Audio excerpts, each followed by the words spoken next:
It's time to get an update on our business news now, and I'm joined on set by Yuka Roya. Hi, Yuka. Hi, Olivia. Let's start off with another major economic reform plan, which was just announced by the French government. That's right. Well, Prime Minister Edouard Philippe has unveiled changes to the country's generous unemployment benefits, which he says will reduce the number of jobless people by 250,000 and save the government more than €3 billion in the next 2 years.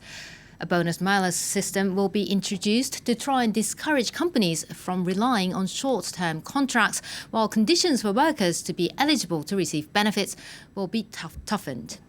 Well, let's take a look at the markets now, and the latest comments by the head of the European Central Bank are creating quite a stir. Mario Draghi says that the ECB is ready to cut interest rates again or restart its bond buying programme if inflation doesn't pick up. The euro fell sharply following his speech at the ECB's annual conference in Portugal. It was worth about $1.12 a short while ago. European stocks, though, on the other hand, were lifted by the central bank's signal. Investors are also awaiting the US Federal Reserve's policy meeting starting this Tuesday. Well, here in Paris, it's day 2 of the air show, and this year the mood is a bit subdued because the trade fair got off to quite a slow start. Well, you know, Olivia, this air show at Le Bourget airfield is the biggest in the world, yet this year it comes amid a crisis over the grounding of Boeing's 737 MAX. The US plane maker recorded 0 new orders on the opening day. For more on this, let's cross straight to Le Bourget, where France 24's Brian Quinn is standing by. Brian, thank you for covering this event. So Boeing is clearly struggling in the wake of 2 fatal crashes. What could it mean for its European rival Airbus, which has long been seen as the second player in the global aviation market? That's exactly right, Yuka. Airbus has long been seen as the second player, but this show is seeing its role with Boeing somewhat reversed. Airbus was reportedly looking to clinch around 200 planes worth of sales at this conference, sort of a modest goal, but so far they've notched a reported 245 today. They signed a $6 billion deal with Philippine airline Cebu for over 24 planes. That includes a number of their new A321XLR. That's the extended long-range version of their A320 plane. In that order, Saudi Al Arabiya Airline has reportedly signed a deal for 100 Airbus planes. Some of that will be conversions and upgrades, but still a sizable order there. So Airbus is definitely hitting its targets while Boeing struggles. Boeing yesterday announced nothing, as you said. Today they've announced a deal with Korean Airlines for 30 of their 787 Dreamliner plane. But it's clear that Boeing is still struggling with that 737 MAX crisis. They're devoting all their energy to it, while Airbus is able to leap ahead with their new offering, that A321XL.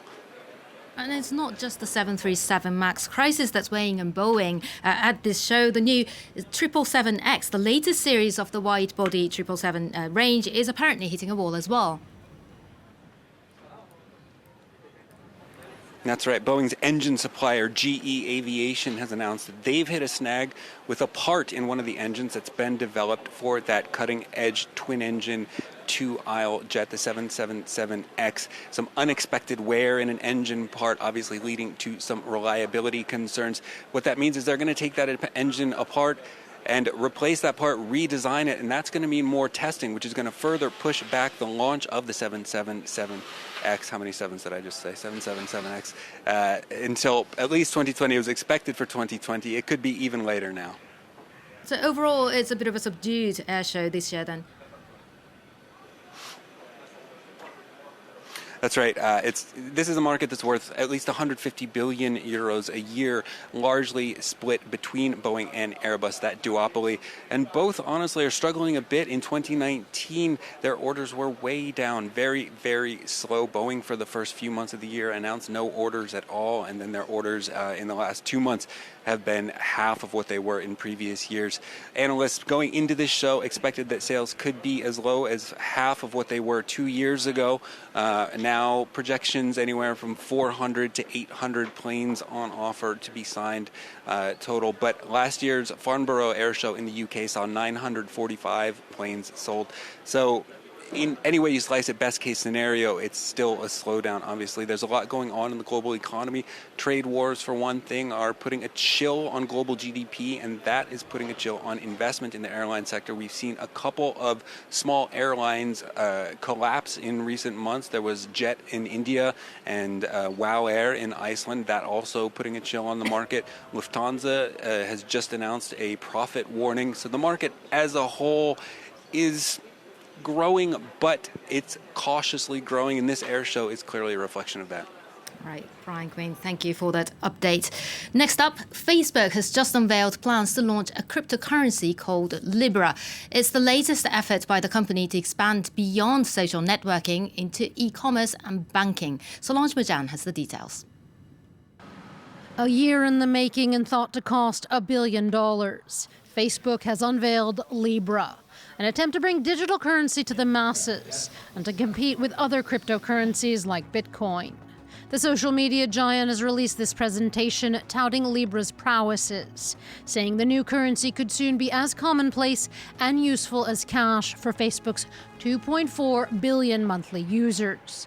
Facebook says such a digital currency will also permit around 1 billion people in the world who don't use banks to be able to shop, transfer, and save money with the click of their phones.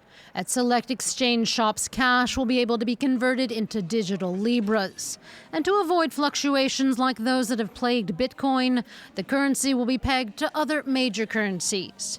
But such a global cryptocurrency could also raise major regulatory issues. I think there's some interesting regulatory questions that pop up. Firstly, Facebook is a global company. Are they creating a global currency? That's a little bit difficult to manage. We have no universal definition of money, actually, across the entire planet yet. Every single country seems to have a slightly different interpretation of what money actually is. To try and ward off regulatory and technical issues, Facebook has consulted with multiple governments and set up a consortium to run Libra. Over 24 corporations have signed on, including Visa, MasterCard, Uber, and PayPal. But fears and questions about privacy and taxation have yet to be answered. Somewhat ironically, the price of Bitcoin has surged again in recent days, going above $9,000, partly because of the hype over Facebook's new currency. Bitcoin has gained a notoriety for its volatility. Its value shot from about $120 to $13,000 in just 4 years, peaking at the end of 2017 before dropping sharply again. Thank you very much, Yuka, for that business update. More